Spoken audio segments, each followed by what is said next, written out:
I want to share with you some of the secrets of creating this amazing underground aquatic paradise. Just the sound of that, an underground aquatic paradise. It's hard to even imagine, but you're looking at it right here.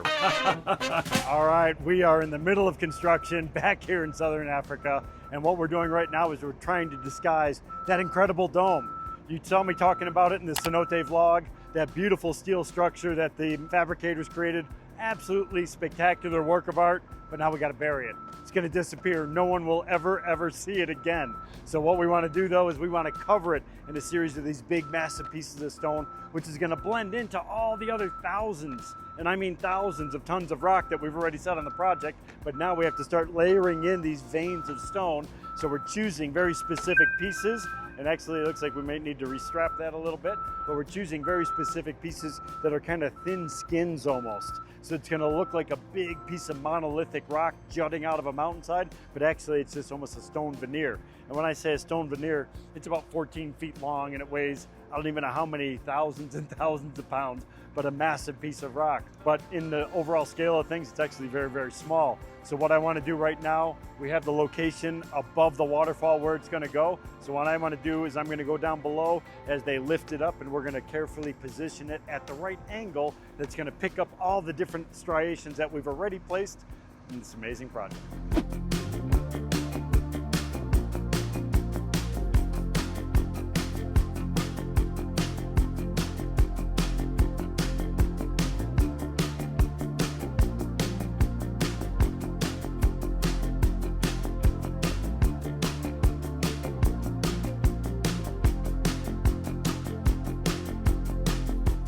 I am standing in the upper pool that is feeding the main waterfall. This are those massive stones that are 25 feet tall. They go all the way to the bottom of that plunge pool. Massive chunks of rock that are 100 tons, and I'm talking 100-ton rocks, and we have mirror images of each other. So this upper pool is gonna feed that waterfall. While we were gone, the team has been incredibly busy. We set that beautiful dome structure. Then on top of that, what they did, they came in and they infilled the area in between all of the steel I-beams with reinforced concrete. That's going to give us the structural integrity that we need to hold up these massive stones that are going to sit on top of it, as well as trees. We're going to have trees growing out from the roof of this structure. So they were very concerned about that, so they came in with a waterproofing system. They painted everything on, then they flamed on this other material. So this creates a very durable waterproof material that's going to stop any water intrusion. Not that it's going to hurt anything. They don't get a lot of rain here, so it's very dry.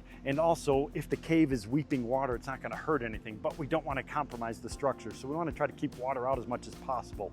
The other thing that the team has done, once this dome was in place, it wasn't physically attached. It wasn't bolted directly to the concrete walls. So what they did, they came in with a series of concrete blocks and they built up a secondary wall and then the steel structures behind it. And they infilled everything in between with concrete to lock everything in place and attach it directly to those massive wall systems. So this is the irrigation system, or part of the irrigation system. We have a dozen different lines coming inside of this dome structure. So even though it's going to be in a shaded situation, it's going to be much cooler, still really dry here in Southern Africa. So we have to make sure that we have plenty of moisture inside of the dome structure, the cenote, to create that damp, moist feel, because that's the goal of this entire thing, to have these beautiful tropical plants. And the only way to make that sustainable is through irrigation. But what I love about this is, talking with the plumbers today, we're actually drawing water from our pond. So this is going to be recirculated pond water that's going to be nutrient rich from all the incredible fish that are living inside of the system, which is going to feed all of the plants in here. That water is going to be captured by the plants. Any excess water is going to get channeled into a series of drains. It's going to go into a underground sump system. It's going to get pumped right back into the pond. So we are recirculating. We're saving every drop of water on the property, because down here, Southern Africa, water is the most amazing and important assets that they can have here. And unfortunately, it comes in very small amounts. So we want to try to protect it as much as possible, recycling, using that nutrient-rich water. And I tell you what, those plants are going to be thanking us for it.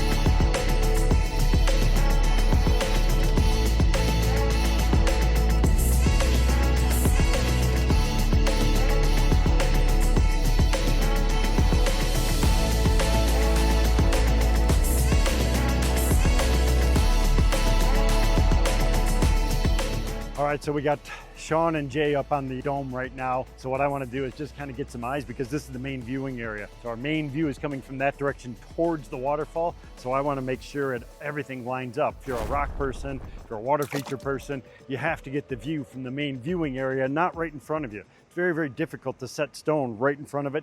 You got to step back, look at everything from all the different angles to make sure that it works, especially in a situation like this. It's a heavy, heavy stone. It's got to be a perfect position. Otherwise, we don't want to compromise anything. So I want to take the necessary time to actually pull this off effectively.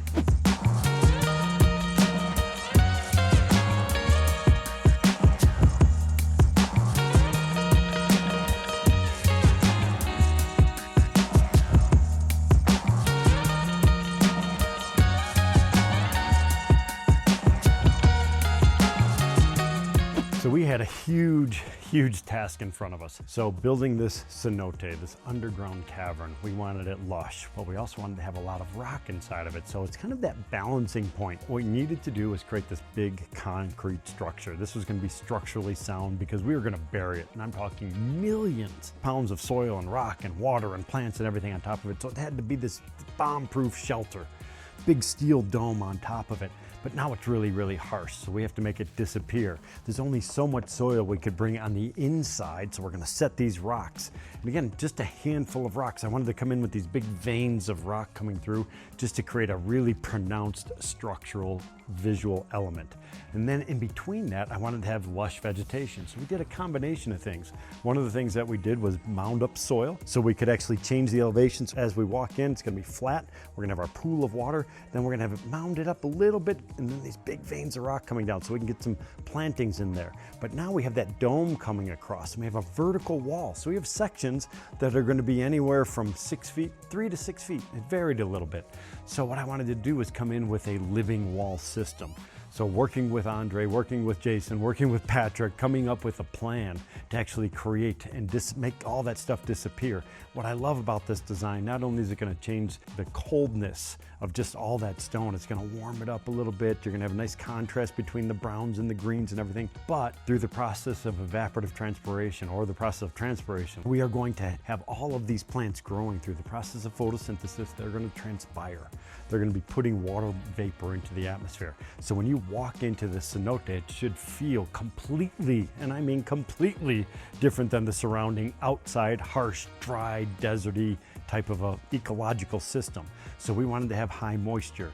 So the only way to do that is have a waterfall on the inside, but have lots of plants. So as those plants are growing, they're just gonna pump moisture into the atmosphere, and then it's gonna just kind of work on itself. So I wanted to create a cool place because, again, being out here midday, you can't sit outside in the open. You're gonna be sitting in the shade. You're gonna be out of those elements. So by creating this beautiful, basically an indoor Garden of Eden, it's just going to be incredible, this little hidden oasis. So the only way to pull that off, working with our local contact here. He found these locally. I don't know how local, but they had to get them shipped in. We have many, many pallets. But what we have basically here, we have these beautiful little pre-made panels. And you can see on the back, they have holes in them to mount them to concrete. And on the front side, we have this other panel, and this is gonna mate right up to it. So you're gonna drill through that, and you can mount it directly to the concrete. Now that's part one. The other thing, you can see you got these channels coming down. So what we have is we have water being distributed from the top, and it's gonna flow down through each one of these little channels. Now each one of these channels, when we snap this together and screw that into place, I'm gonna have to lay it down. I won't be able to hold it. I do not have those screws with me. So we put that in place. If I can get it there, close enough. Then we have these little pots, this tiny little thing. We have 5,000. We have 5,000 of these little pots. Then you have to have 5,000 little wicks that are gonna get matched right inside of there. So what happens, so this is gonna get snapped directly into here. And you have that wick over on that side. And what you see, this little wick is gonna mate itself up to the inside of that channel. So now when we have water coming through, it's gonna saturate that. And what's gonna happen, because as the plant is growing, it's gonna suck up that moisture, it's gonna draw more of that stuff in through that little wick. And those plants, all 5,000 of them are planted on the wall, are gonna start to grow. But the best part of all this, the irrigation water is recirculated from our wetland filtration system. So all the water from our pond, all the fish waste, all those little beautiful micronutrients that plants need, for anything growing actually needs, is actually going to be pulled out of the pond. It's going to irrigate, it's going to drip itself through these walls. The plants are going to explode with growth. And then there's a drainage system. So down at the very, very bottom, you can see that opens up. So there's a channel drain down at the bottom. So as the water flushes through, any excess water that's not actually utilized by the plants, it's not just going to dump into the ground. We're going to capture it, we're going to put it into a small tank, and we're going to put it back into the pond. This is sustainability at its finest. So we're creating an air purifying system with all the plants. We're creating a natural humidifier. We're creating a visual as well as a sound changing environment. Because when you have all rock, when you have all hard surfaces, people are inside there talking, or if you have that big waterfall, it actually will become uncomfortably loud, noisy. So what we want to do, we want to dampen that, and the best way to do it is vegetation.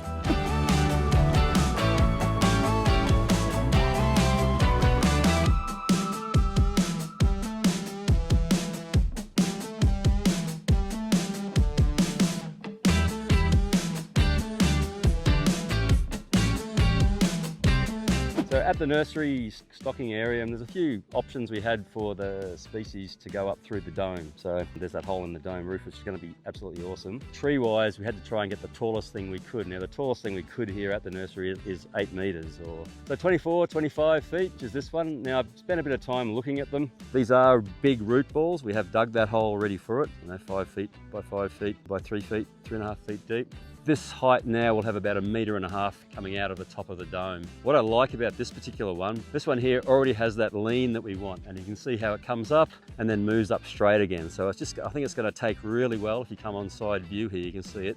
That's actually how we have to plant it, because the dome is probably in line with pretty much this straight up. So we want it to come out and come up into the opening and out through the top. And this has got that perfect arc to it, and I think it's going to work really well. Can you tell us what kind of tree it is? It's a cenote species, so it's a local species, South African species. These are brought up from tree farms. Anyway, I think this is the one for it, and I hope this one goes in because it is the best option. Want to know how to measure a tree?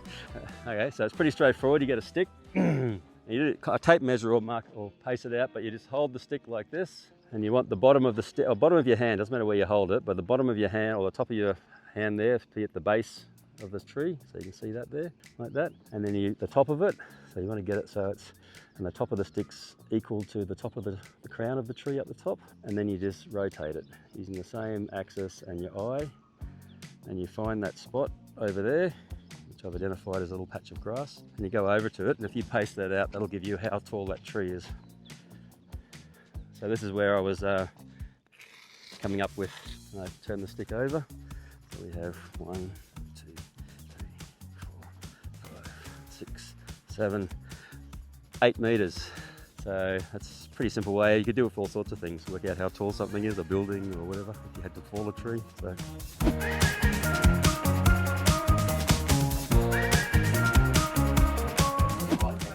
How do you feel about it? Same Picasso. Great. Unbelievable. This is something, been talking about this for 8 months to get this in place, and finally this tree is going in place. So awesome. What do you think, Patrick? Oh yeah, no, I've been waiting. I nearly wasn't going to come back. I couldn't come back, and I was just so disappointed for exactly this, that I wasn't going to get to see and work on this tree coming in. So really happy today.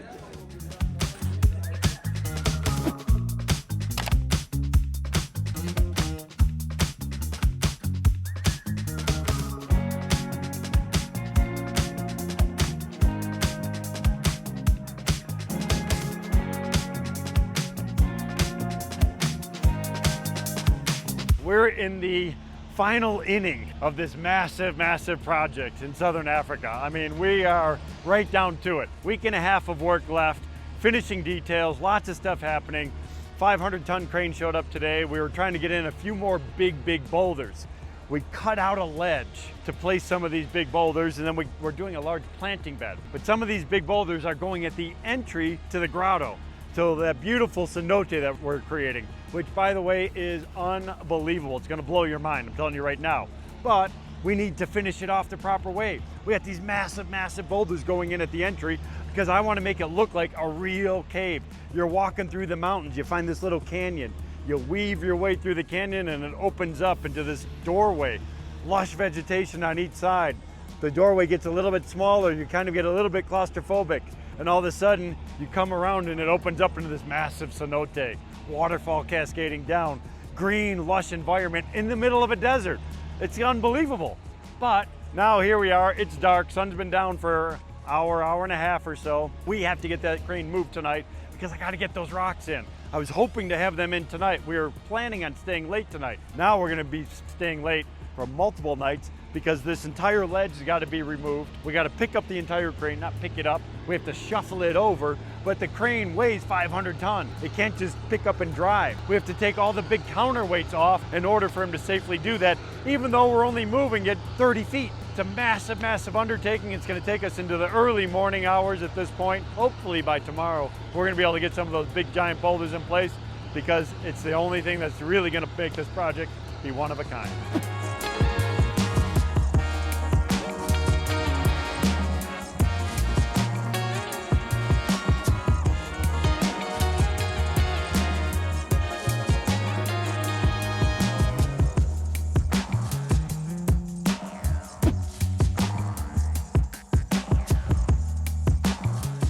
Talking with our trusty guide, Effin, who has been taking us around, showing us some different things here on the property. Came up this very unique path. He's very familiar with this area, and he wanted to show me this amazing piece of artwork. It's very, very subtle, but you can kind of make it out here. This is a giraffe that has been carved into the stone. Now, this is basalt rock. It's very, very hard, very, very dense. So they chose the appropriate rock to carve into. He's telling me there's more on the property, but they are off limits. I can't even go to see them. But he wanted to take me out here to check this thing out. Absolutely stunning. I mean, we just wet the rock down so you can see it is very subtle. You can see the head of the giraffe. It's got the little horns over here, long neck. You got the legs coming down. Just unbelievable. They actually had a team from one of the local universities that came out many, many years ago. They wanted to date some of these, and they went from 700 years old to up to 27,000 years old. Unbelievable how long people have been living on this very, very property. Absolutely spectacular, and to me, this is priceless.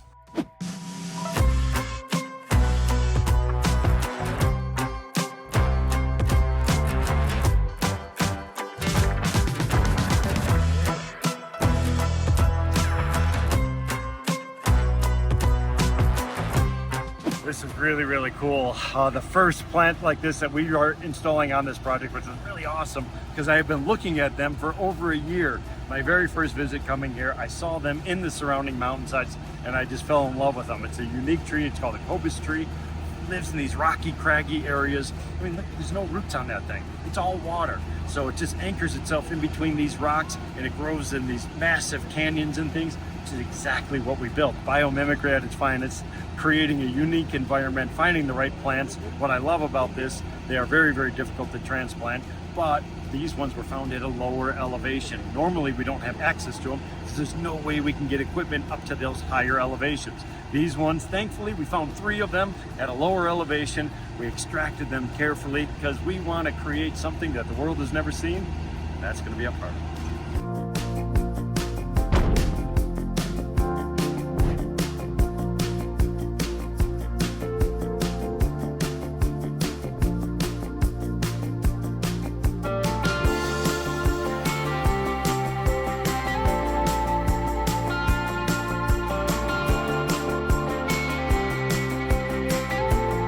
Check out the incredible diversity of plants that we have sourced for this amazing cenote project. This is one of 3 indoor greenhouse systems that we have set everything up in. Now what we have to do is we have to take all these plants, pull them apart, get them inside the wall to make this entire cenote come alive.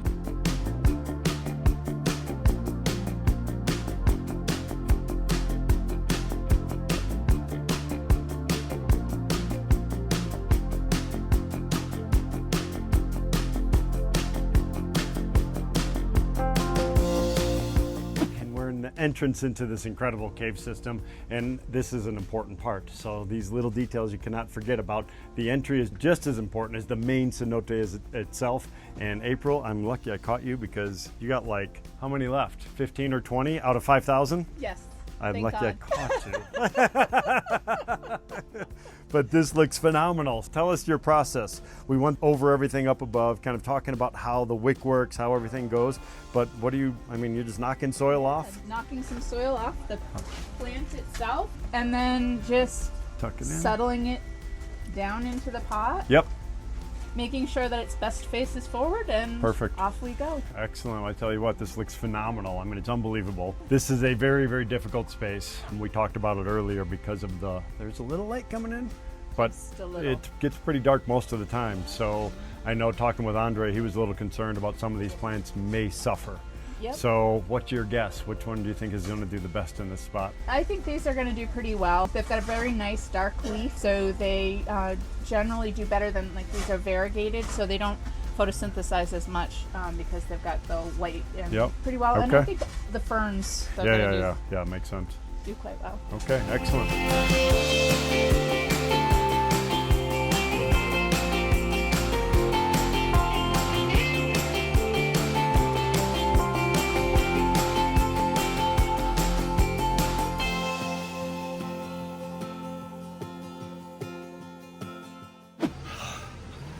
We are down to the last, hopefully a couple hours.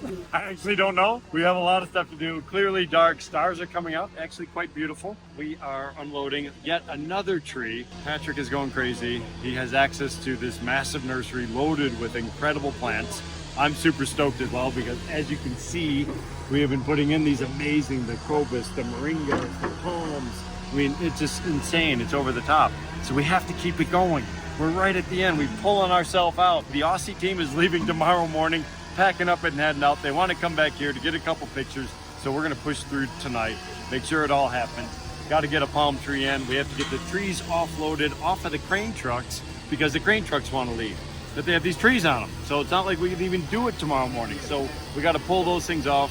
We're digging holes. We're dropping in the last few big boulders. We have been pushing. We had the big D9 dozer going, pushing just massive quantities of soil, regrading everything. Sean Frost is over there cutting a customized log seat. It's just over the top crazy stuff. We're all pitching in. Everybody's tired. It's been an incredibly long week. It's been a long 6 months. Paul shared with me some pictures from back in March of 2024 for my very first visit on St. Patrick's Day. I was here in Southern Africa. Now here it is, May 25th, 2025. After all the planning, the logistics, the shipments, coordinating the rocks, getting the big cranes on site, the heavy equipment, all the teammates, the CACs coming in from around the world, all collaborating together right here in Southern Africa to create something the world never seen.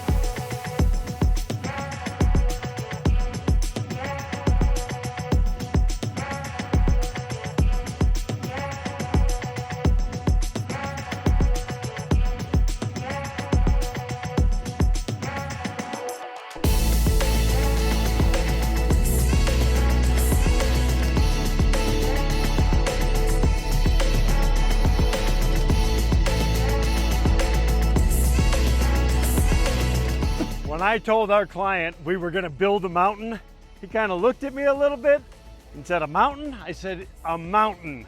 I want to recreate the surrounding countryside that you have here in this beautiful valley. You got these massive ridge lines. We need to bring it right up in front of everybody so you could truly appreciate it, as well as block everything out.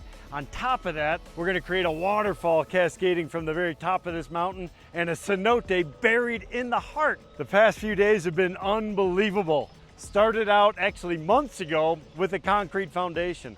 We slowly started burying it and building up more and more soil. I'm 30 plus feet above the original grade.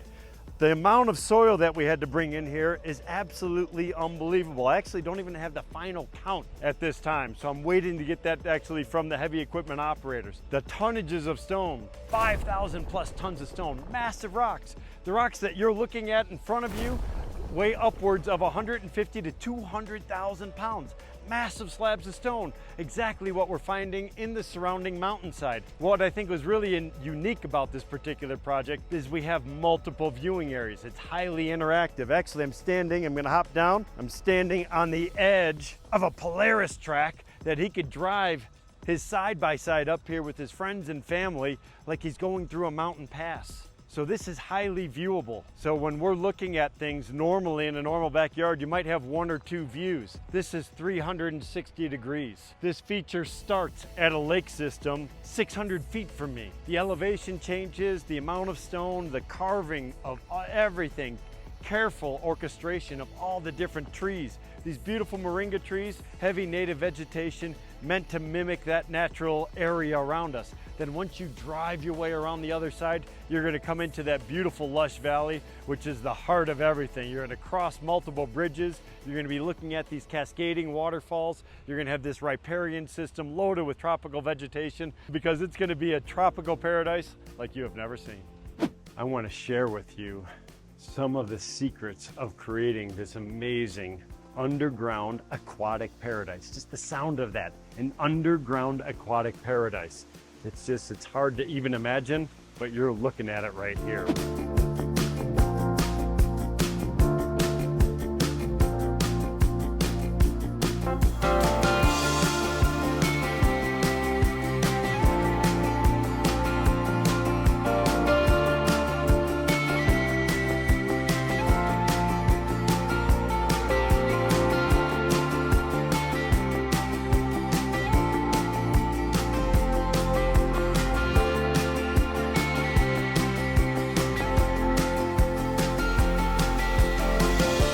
Started out with the construction using these massive concrete walls. I forget how tall they were, 15 feet tall. We had to have a structural capacity to hold all the soil on top.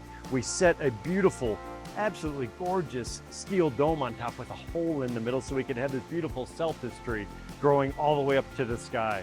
We've then added in layers of different types of boulders that are mimicking the natural geology that I've been trying to do since the very beginning of the project. Tucked in between those boulders, we have pockets of different types of vegetation and lush soil structure, so we could keep these beautiful tree ferns and rubber trees and ficus plants that are going to creep and grow and get bigger and bigger and bigger, and this is going to turn into a Jurassic world. It is just going to be insane in a few years. We have planting pockets up on top where the vegetation is going to hang down from the ceiling. We have that opening above that brings in shafts of light that changes throughout the day. It illuminates certain areas, and that's going to move from the south side to the north side as the sun tracks back and forth throughout our sky. When I tell you, when I design and build water features, you have to be a jack of all trades, you have to be an ecologist, you have to understand geology, you have to understand geography, biology, chemistry, engineering, physics, art, you name it, we do it. And it's because we're taking all these disciplines together to create these amazing living, breathing ecosystems. Creating water the way nature intended is a gift. Using nature as our teacher doesn't get any better. It's so simple yet so very effective. And we could create these beautiful systems that are sustainable. And what I love about this cenote, all the water in our entire water feature, the fish waste that is generated inside the feature from them feeding on aquatic insects as well as the fish food, that fish waste is going to be broken down and it's going to turn into a usable food form. We're using it for irrigation for our green wall system. So all the water is going to be recirculated through the green wall. It's going to be recaptured into a pumping system. It's going to go back into the pond. So when I talk about sustainability, this is doing it. Our customer has given us the opportunity to push the envelope and create something very unique. We wanted to be very sustainable about it. So creating this living, breathing environment that is good for nature as well as our soul, just awesome.